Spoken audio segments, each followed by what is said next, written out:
मैं राजीव बंसल, आप देख रहे हैं हाँसी की आवाज़। नगर निगमों के चुनाव हो रहे हैं, लेकिन पारा ऊपर चढ़ता जा रहा है। हाँसी नगर परिषद और अन्य नगर पालिकाओं के चुनाव अभी 1 साल बाकी है, जून में कार्यकाल पूरा होगा। लेकिन हाँसी के अंदर बहुत ज़्यादा यानी कि चुनाव की सरगर्मी, चेयरमैन के चुनाव की सरगर्मी तेज़ हो गई है। पूर्व एमिनेंट पर्सन राजीव शर्मा ने आज इंडिपेंडेंट कैंडिडेट के रूप में अपनी घोषणा की है। हवेली के अंदर बहुत जमावड़ा इकट्ठा करके उसने कहा है कि हर हाल में मैं चुनाव लड़ूंगा नगर परिषद के चेयरमैन का और भ्रष्टाचार को दूर करूंगा। वासियों को, आप सभी को तहे दिल से मैं आपका आभार व्यक्त करता हूं। और मुझे आज जो आशीर्वाद देने के लिए आए हैं, मैं पिछले 40 सालों से लगातार सामाजिक, राजनीतिक, धार्मिक संस्थाओं से जुड़ा हुआ हूं और मुझे अब की बार ये हुआ एहसास कि काफ़ी समय हो चुका है। मैं राजनीतिक विभिन्न पार्टी और नेताओं के बीच में काम करता रहा। एक आप सब मुझे इस प्रकार से सारी जनता ही जानती है कि मेरी छवि किस प्रकार है। मैं अपने मुंह से इस बात का मुखारबिन नहीं करना चाहता। मैं ये चाहता हूँ कि मुझे हाँसी शहर की और हाँसी हल्के की जनता, मैं क्योंकि नगर परिषद का चुनाव आज़ाद उम्मीदवार के रूप में आज विधिवत रूप से आपके माध्यम से घोषणा कर रहा हूं और मैं सबका आशीर्वाद भी चाहता हूं, क्योंकि आज आपके बीच में नगर परिषद के बीच में क्या हालात है। जनता उनको चुनकर भेजती है, लेकिन वो चुनने के पश्चात जनता के दर्द और दिल को भूल जाते हैं अपने किसी भी रूप में, चाहे वो आप किसी दबाव में, चाहे आपका कुछ कोई निजी स्वार्थ हो, उसमें आप इस चीज़ को भूल जाते हैं कि जनता बहुत दुखी है। आज प्रॉपर्टी आईडी के बारे में आप सभी जानते हैं किस प्रकार से लोग दुखी है। दर दर टक्कर खाने के पश्चात फिर किस प्रकार से वो अपना फारिग होने के लिए क्या उनको चुकाना पड़ता है, ये आप सभी जानते हैं। आज सड़कों के क्या हालात हैं, किस प्रकार से बिजली के आप देख रहे हैं कि खंभों पर लगी हुई लाइटें थोड़े दिन जगमग होने के पश्चात उसका खराब हो जाना, उसके लिए कौन दोषी है, इसका कौन जवाबदेही है। मैं तो ये चाहूँगा कि आप लोग एक ऐसे नुमाइंदा जो आपके बीच में है, जिसको आपने परखा हुआ है, जिसको आपने देखा हुआ है, आपकी आवाज़ एक ताकत बनती है। चाहे वो किसी भी संस्था के रूप में मैं रहा, हमेशा ही स्पष्टवादिता मेरा एक कर्म है। आज मेरे जितने भी साथी आए हैं, कितने भाई आए हैं, सबको मैं एक बात कहकर आया हूँ कि मैं इंडिपेंडेंट चुनाव की घोषणा कर रहा हूँ। आप मुझे आशीर्वाद देने आए। हो सकता है कि इस चुनाव के बीच में 20-30 कैंडिडेट भी मैदान में आए, हर तरह की बात करें, कोई जात पात का नारा लगाए, कोई पार्टी बेसिक का नारा लगाए, कुछ भी लगा सकता है। लेकिन उन्होंने यही कहा कि राजीव शर्मा, ना तो आप पे जात पात आता है, ना आप पे पार्टी आती है, आप आज़ाद उम्मीदवार है। हम चाहे राजनीति रूप में किसी भी के साथ जुड़े हों, हम आज़ाद उम्मीदवार में एक ऐसा अच्छा कैंडिडेट हाँसी शहर की जनता को देना चाहते हैं, जिसकी छवि भी साफ हो, जिसका चेहरा भी साफ हो, मन भी साफ हो। वो आपके बीच में देखा जाता है। मुझे इसलिए ये ताकत मिली और मैं इन जनता जनार्दन के बीच में, आप लोगों के बीच में इसकी घोषणा कर रहा हूं कि मैं आज़ाद उम्मीदवार चुनाव लड़ूंगा। और मैं आपके बीच में ये भी बता देना चाहता हूं कि जीवन में आज तक ना गलत काम किया, ना गलत करूंगा, ना सहन करूंगा, ना करने दूंगा, क्योंकि जनता के वोट की बहुत बड़ी ताकत होती है। अगर ईमानदार व्यक्ति, इस कुर्सी की बहुत बड़ी ताकत होती है, क्योंकि वैसे अगर कुर्सी से कोई हट जाए तो उसको कोई सलाम भी नहीं करता साथियों। लेकिन इस बच्चे का, आपका सेवक आज तक कहीं भी रहा, इज्जत पाई, सम्मान पाया, और इस सम्मान को कहीं कमी नहीं आने दूंगा। मैं आपके लिए ईमानदारी से काम करूंगा, क्योंकि जीवन में 2 रोटी चटनी के साथ खाकर गुजारा करने वाला व्यक्ति भी जीवन यापन करता है। मैं इस चीज़ का आज प्रण करता हूं प्रेस वालों के सामने, पूरे जहां तक भी आपकी आवाज़ जाएगी, देश और प्रदेश तक और शहर के और हल्के तक आवाज़ जाएगी। मैं इस चीज़ का वचन देकर जाता हूं कि मैं भ्रष्टाचार को सहन नहीं करूंगा। जनता के लिए, चाहे मुझे, अगर आप मुझे चुनकर भेजते हैं, ईमानदारी से काम करूंगा। अधिकारी कर्मचारी कैसे नहीं काम करते, मुझे समझ नहीं आती। आप देख रहे हैं पीछे अखबारों में किस प्रकार से चुनकर आए हुए पार्षद यहाँ की कार्यशैली को रो रहे हैं। यहाँ के जो जनता ने चुनकर चेयरमैन भेजा, उसकी कार्य प्रणाली को देखकर रो रहे हैं। ये क्या कौन कसूर है? यही चुनकर इनकी नीयत खराब है। जो ये लोग पार्षद तो बेचारे जनता ने चुना, वो तो अपनी आवाज उठाते हैं। चेयरमैन सबसे बड़ा होता है। मैं तो कहता हूँ नगर परिषद का चेयरमैन एमएलए से भी बड़ा पावर होता है वो, क्योंकि जनता की दी हुई ताकत है। आप किस प्रकार से आप अपने आप को इग्नोर करते हो, किस प्रकार से आप अपने आप को ढकोसला समझते हो, कुछ बोलने की ताकत नहीं। किस लिए ताकत आप दबगी है, कहाँ कमी है? आप ईमानदार और सच्चे रहो, आप में कमी नहीं आएगी, क्योंकि अंदर की आत्मा भी आपकी, अगर गलत काम करोगे तो अंदर की आत्मा सो जाएगी। इसलिए मैं वचन देता हूं, भाइयों के लिए काम करूंगा, 36 बिरादरी के लिए करूंगा, और आपके लिए हमेशा संघर्ष में जीवन रहा है मेरा, और मैं हमेशा संघर्ष में रहूंगा, और आपके लिए जिया हूं और आपके लिए ही मरूंगा। ये मेरा वचन है। आप मुझे ताकत दें, मैं तो एक ही प्रार्थना करूंगा, मेरे पास यही ताकत है। मैं आपके बीच में नरम स्वभाव का व्यक्ति, लेकिन जहां अगर वक्त आ जाए तो दबंग भी हूं, या ये भी ना समझना, क्योंकि मेरा जीवन आप सभी अच्छी तरह से जानते भी। मैं किसी से डरने वाला भी नहीं। ताकत यहाँ इतना बड़ा पुलिस प्रशासन दल बल खड़ा हो, मैं हर एक का सम्मान करता हूँ, लेकिन जनता जनार्दन के हितों के लिए मैं आप लोगों के लिए समर्पित होने के लिए ये फैसला लिया है। इसलिए मैं पुण्य आपके माध्यम से और आए हुए मेरे साथियों के माध्यम से भी ये वचन देता हूँ कि आपकी मैं ताकत, आपने मुझे अगर वोट देकर मुझे ताकतवर बनाया तो आपकी ताकत को कहीं कमी नहीं आने दूंगा। ये मेरा वचन है। भ्रष्टाचार की बात की है। हाँ जी। भ्रष्टाचार किस तरह से हो रहा है? भ्रष्टाचार आपके सामने है विनोद जी, आप सभी जानते हैं। आज लोग लाइनों में लग लग कर कार्यालय के नगर परिषद के काम के लिए जाते हैं। नगर परिषद में प्रॉपर्टी IT के लिए क्या हालत है। आप लोगों का अगर मकान किसी गज में अगर गल चढ़ा हुआ है तो उसके लिए ठीक करवाने के लिए आपको कितने धर धर भटकना पड़ता है। आप लोगों के बीच में अगर आप लोग जाते हैं तो आप लोगों के बीच में किस प्रकार से, मैं ये नहीं कह सकता कि सारे बेईमान हैं, मैं ये नहीं कह सकता सारे ईमानदार हैं, लेकिन कुछ लोगों के कारण हर नागरिक को परेशान होना पड़ रहा है। ये एक शर्म की बात है। उसका जवाबदेही कौन है? उसका जवाबदेही जो कुर्सी पर बैठा हुआ व्यक्ति है। आज मैं आप हैरान चुनकर आए हो किस प्रकार से हमारे नाम बताओ ना खुल के थोड़ा। अरे चेयरमैन और वाइस चेयरमैन कौन है भाई? तो खुल के बता दो नाम बता। अरे वाह भाई वाह भाई, आपके बीच में परवीन एलावादी, इसको कहने की जरूरत नहीं। चेयरमैन है तो परवीन एलावादी, वाइस चेयरमैन है तो अनिल बंसल जी है। अच्छे हैं, लगातार चुनकर आए हुए हैं, लोगों के बीच में इनका विश्वास है। लेकिन आप जब कुर्सी पर बैठे हुए हो, बैठने के 4 साल बीत गए, उस समय गंदगी के ढेर अंबार क्या कर रहे थे? कहाँ ठेकेदार गए थे? कोई सुनता नहीं। क्यों नहीं सुनता? कहाँ कमी है? अपनी कमियों को निकालो। अब 1 साल रह गया, अब ये कहते हैं ये ढेर लगे हुए हैं, सीवरेज के ब्लॉक, कितने सीवरेज ब्लॉक हो रहे हैं? कौन है? किसके पास जाइए? जनता।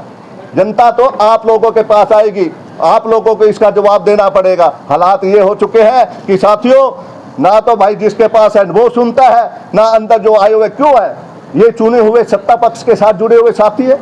आज ये मेरे साथ यहाँ आए हुए सत्ता पक्ष से जुड़े हुए मेरे साथी है, विधानसभा में उनके साथ थे, लेकिन इनको ये उम्मीदवार राजीव शर्मा, क्योंकि राजीव शर्मा जो बोलता है, जो तोलता है वो बोलता है, जो बोल दे उसके पीछे हटता नहीं। ये मेरा वचन है भाई। ने बहुत बड़े बड़े दावे किए थे। हाँ जी। दावा एक भी पास नहीं हुआ।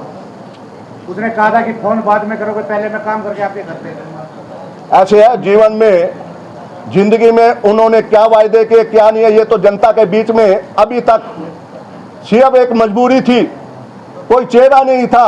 अब राजीव शर्मा जनता के बीच में चेहरा आ चुका है। चाहे वो राजनीति में कहीं भी जुड़ा हो, वो राजीव शर्मा को अपना आशीर्वाद देगा। वो मजबूरी थी जिसके कारण ये हालात थे। आज वो झूठ बोलने में सबसे बड़ा है। किसी को कह देगा हाँ अभी भेज रहा हूँ जी आपके पास, अभी आपके पास झाड़ू वाला पहुंच जाएगा, अभी गंदगी के ढेर लगे हुए। मेरे को तो ऐसी सूचना आई जब मैं घूम रहा था, कहते हैं कि गंदगी के ढेर लगे हुए, लेकिन उन्होंने गंदगी के ढेर नहीं उठवाए। जब उनके खास आदमी है, और उसके बाद वो व्यक्ति जब किसी और साथी को कहा, एक पार्षद को कहा, तो पार्षद महोदय ने जब फोन करके कहा 2 घंटे में उसका डस्ट भी उठ गया। तो कहाँ कमी है भैया? ईमानदार जीवन जियोगे तो आपकी गर्दन ऐसे नहीं होगी। अगर ऐसे अगर आप भ्रष्टाचार होगे तो ऐसे चलोगे। इस तरह रहो, ऐसे रहना सीखो, ना गलत करो ना गलत सहन करो। ये राजीव शर्मा की आदत है, इसी कारण ये चुनाव मैदान में आया। ये जनता ने सोचा।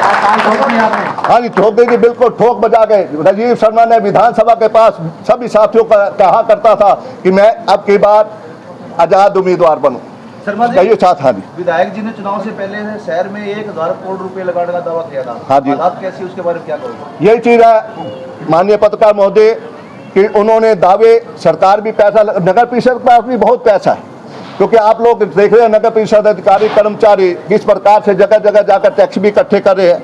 मैं ये चाहूँगा पैसे की कोई कमी नहीं, लेकिन आप लगाने की जो दृष्टिकोण है वो आपका ठीक होना चाहिए, उसमें कहीं कमी है भाई। राजीव जी, इस समय शहर के मौजूद लोग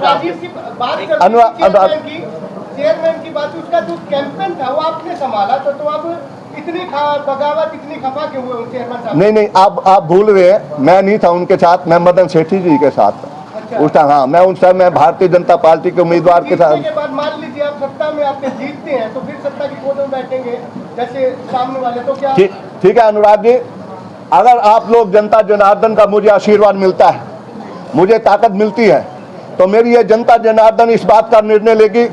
गोद में बैठना अलग बात है, सरकार में चलना अलग बात है। आपकी नीयत साफ हो, किसी के साथ बैठ जाए, आप गलत काम ना करें, ये मेरा वचन है। राजीव जी, इस समय शहर के मौजूद लोग आपके साथ हैं। हाँ जी। और आज आपने घोषणा भी की है, क्या लगता है आने वाले दिनों में चुनाव के समय ये लोग आपके साथ कंधे से कंधे मिलाकर खड़े होंगे या आज खाली एक तरफ से दिखावापन के लिए पहुंचे? रमेश शर्मा जी, जिन लोगों के पास मैं गया, मैं सबके पास अपना दृष्टिकोण साफ और स्पष्टीकरण रूप में मैं गया। मैंने ये कहा चुनाव का समय है, हो सकता है बहुत बड़ी ताकत का विधायक महोदय, उससे बड़ी मुख्यमंत्री जी। मैं यही कह रहा हूँ, यहाँ बैठे कोई भी नहीं कहेगा, जिसके साथ मिला सबसे यही बात बोला हूँ। आप पर भी दबाव पड़ेगा, आने वाला कोई उम्मीदवार हो उसके लिए कहीं रिश्तेदारी भाईचारे का भी दबाव पड़ेगा। मुझे अभी बता दो, कहीं पर भी प्रेस कॉन्फ्रेंस में सबकी वीडियो भी बनेगी, क्लिक भी जाएगा, और महानुभाव हमेशा प्रयास हर कोई करता है, ये नहीं कि हर कोई करता है, तो उनके घरों में भी जाएंगे, हर तरह का दबाव भी होगा। हर साथी ने ये कहा हम वचनबद्ध हैं, हम आपके साथ हैं, जो ये यहाँ पर आए हैं, और इससे कई गुना ज़्यादा हजारों की संख्या में लोग जो मुझे अंदर आत्मा से, हजारों की संख्या में अंतर आत्मा से मुझे आशीर्वाद दे चुके हैं। ये बातों मैं आपको कह देता हूं, और प्रेस कॉन्फ्रेंस के माध्यम से भी ये बता देता हूं कि ये जितने भाई हैं, ये 100 गुना बढ़ाकर आपके बीच में जब भी विधिवत रूप से कोई अगला कार्यक्रम घोषित करूंगा, 100 गुना फालतू जनता आएगी ये आपके बीच में। राजीव जी, आपने कहा कि आप निर्दलीय आप चुनाव लड़ रहे हैं। हाँ, अगर इस दौरान अगर कोई पार्टी अगर आपको टिकट देना चाहे तो पहली प्राथमिकता कौन सी? क्या बीजेपी के साथ जाएंगे या कांग्रेस के साथ जाएंगे? ऐसे भैया जी, भाई साहब, मैं आपको बताऊं, मेरी जनता ये जिनके पास मैं गया हूं, इन जनता के बीच में यही प्रार्थना मैंने किया, और जनता के बीच में जाकर यही संदेशा भी दे रहा हूं कि आप ही मेरी पार्टी, आप ही मेरे नेता। मैं इस स्वरूप में इन जनता के चरणों में आया हूं, और मेरा ये स्वरूप लगातार चलता रहेगा। अगर किसी पार्टी ने किसी नेता को अगर ये कैंडिडेट अच्छा लगता हो तो इसको आशीर्वाद दे दो, निर्विरोध बना दो। अगर आपको कैंडिडेट पसंद है, तुलना करके देख लो, नहीं तो भाई लेंगे आप टिकट? हाँ जी, लेंगे किसी पार्टी की टिकट नहीं लूंगा। मैं इंडिपेंडेंट हूँ, मेरा वो नहीं है कि इंडिपेंडेंट कर दो और लोगों का दबाव या और पार्टी का दबाव मुझे ठीक कर दे। मैं ऐसा आदमी नहीं हूँ, जहाँ हूँ सच्चा हूँ, जहाँ नहीं हो तो उसको छोड़ देता हूँ, उसको भी दिल खुश होता है हमारे साथ नहीं। राजीव जी, दो चीजें होती हैं। हाँ जी सर। आपने कहा कि मैं इंडिपेंडेंट हूँ, आजाद। हाँ जी, एक है पंचायती उम्मीदवार। नहीं, पंचायती का ठीक है। आप पंचायती हैं या आजाद? सुनो इसमें प्रभाव पड़ता है?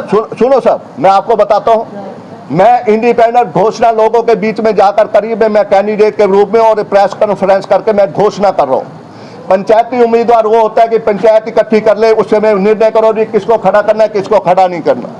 उसमें किंतु परंतु बात होती है। जब राजीव शर्मा का मन आ गया और विधानसभा के बाद इस मन की मैंने घोषणा की, और हर साथी को मिलता रहा, व्यक्तिगत जैसे कोई मिलता मैं उसको कहता बहुत अच्छा निर्णय, क्योंकि मैंने सेवाएं ऐसे नहीं कि मैं उठकर आया, कोई आया उसको टिकट मिल गई, कल को देखी जाएगी किसके साथ है किसके साथ नहीं।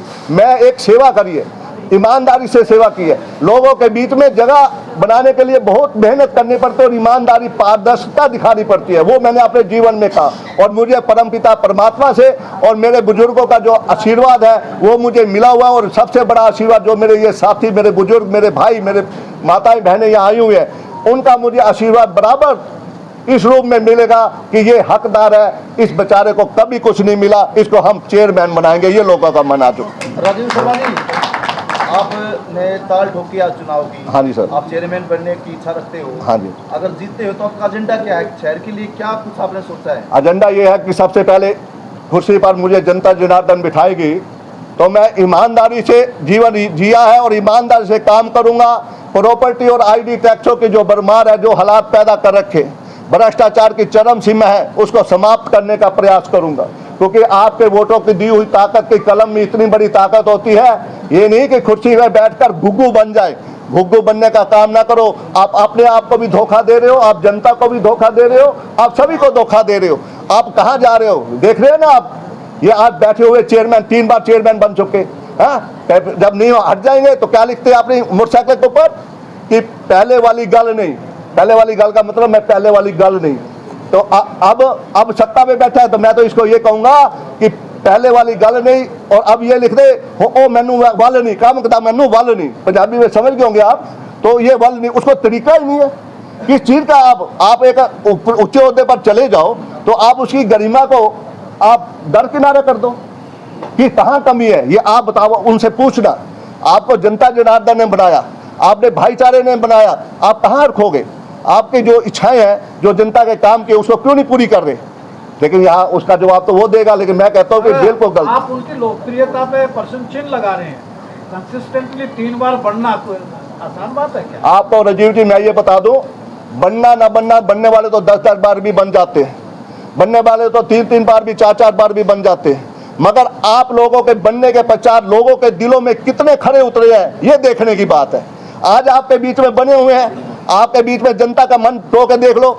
आज यही जनता का मन ही पूरी की पूरी तरह से उनसे उतर चुका है। बोले ना बोले, लेकिन वोट की ताकत, लोकतंत्र सबसे बड़ा देश में है। और हिंदुस्तान की राजनीति में हांसी ऐतिहासिक आपके बीच में जिला है, हाँ। और उसके बाद ऐतिहासिक नगरी में लोग इतिहास का पन्ना पलटते हैं। आपके बीच में आने वाले समय में ऐतिहासिक पन्ना पलटेगा और नगर परिषद में आपका ये सेवक, सच्चा ईमानदार यही चेयरमैन बनेगा। मैं आपसे आज इस बात की भी दावा करके जा रहा हूँ। आप व्यापारी वर्ग से आप संबंध रखते हैं, हाँ जी, लेकिन एक व्यापारी नेता ही है जो हर एक मार्केट में जा जाके प्रधान खड़े कर रहे हैं और कहीं ना कहीं चेयरमैन के लिए अपना मैदान तैयार कर रहे हैं। नहीं, भाई जी, सर्व व्यापार मंडल पिछले 1990 से पहले का 89 का टाइम का बना हुआ है। मैं उस समय का माननीय हमारे श्री शीलू बाबा जी प्रधान, स्वर्गीय श्री साधुराम जी गोयल उप प्रधान, स्वर्गीय कामरेड ओम प्रकाश वर्मा जी हमारे कोषाध्यक्ष, और मैं उसका संस्थापक महासचिव जो आज तक मैं चलता आ रहा हूँ। और आदरणीय श्री शीलू बाबा जी के मरणोपरांत हमारे ये बजरंग बंसल जी जो नियमित हमारे सर्व व्यापार मंडल के प्रधान हैं। हम लोगों ने शुरू से लेकर आज तक वही रचना चल रही है कि हम लोगों ने कभी प्रधान खड़े नहीं किए।